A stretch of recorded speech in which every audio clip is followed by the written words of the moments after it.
आज आम पढ़ा चतुर्थ श्रेणी मानसंक प्रश्न विषय गुणन पाठ 3 प्रश्न नंबर 49 104 गुणन 98 107 गुणन 96 आमर आधार ठार बेसी देछि आधार ठार कम देछि आधार ठार बेसी हेले जोग करबा आधार ठार कम हेले वियोग करबा तेणु आमे उत्तर करबा उत्तर 104 गुणन 98 104 आधार आधार 100 104 आधार 100 रु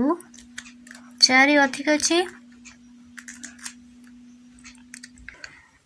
100 रे 2 शून्य थी आम 4 बाम पटे 0 4 लिखा तापर 98 आधार 100 रु 2 कम अच्छे 2 बाम पटे 0 लिखा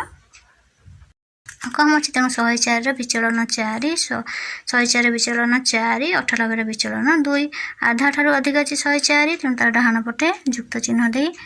0 4 लिखा 98 डाहाण पटे वियोग चिन्ह दे 0 2 लिखा तेबे आमे संख्या को ऋणांक गुणिले ऋणांक हेबो बा विचलन को विचलन सहित गुणिया बा दुई जाक सान संख्या को गुणिबा तेबे 4 गुणन 2 समान 4 दुणे 8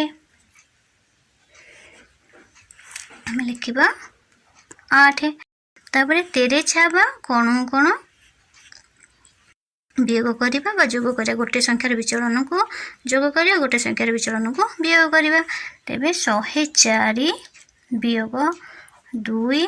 98 युक्त 4 समान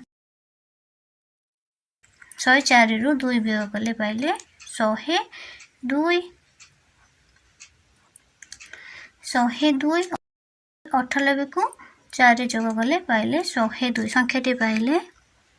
102 गुणफल पाइबाक हेले आमे 102 7 रु वियोग करिबा 8 जेतु ऋणांक अछि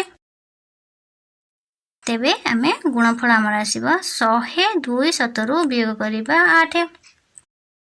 आमर गुणफल आसीबा 10192 तापर देजी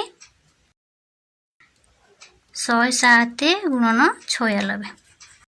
107 गुणन 96 आमर आधार ठार कम अच्छे आधार ठार बेसी अच्छे 107 आधार 100 रु 7 अधिक अच्छे 96 आधार 100 रु 4 कम अच्छे 107 विचलन 7 96 विचलन 4 तेणु आम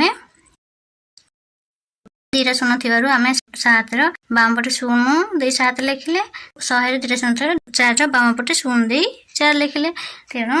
आम 107 डाहाण पटे युक्त चिन्ह दे 0 7 लिखा 96 डाहाण पटे वियोग चिन्ह दे 0 4 लिखा तापर आम ऋणांक को अंकेरे गुणिले ऋणांक हेबो बा विचलन को विचलन सहित गुणिया बा दुईटी जाक सान संख्या को गुणन करवा 4 गुणन 7 समान 4 7 28 पाइले में 28 ऋणांक पाइछे तापर देछि तेरे छाबा कोन कोन जोग करबा वियोग करबा जेतु आधार ठार अधिक अछि आधार ठार कम अछि 107 वियोग 4 समान 96 युक्त 7 समान 107 रु 4 वियोग कले पाइबा 103 96 को 7 रे जोग कले पाइबा 103 संख्याटी पाइले 103 आमे गुणफल पाइबा हेले आमे 103 7 रु वियोग करबा 28 जेति की वियोग फल आसीबा से होछि हमर गुणफल तेबे 103 7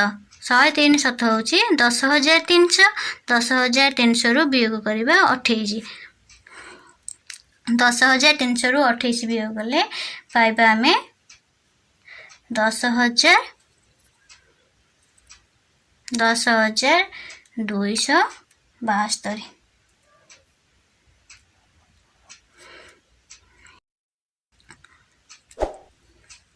उत्तर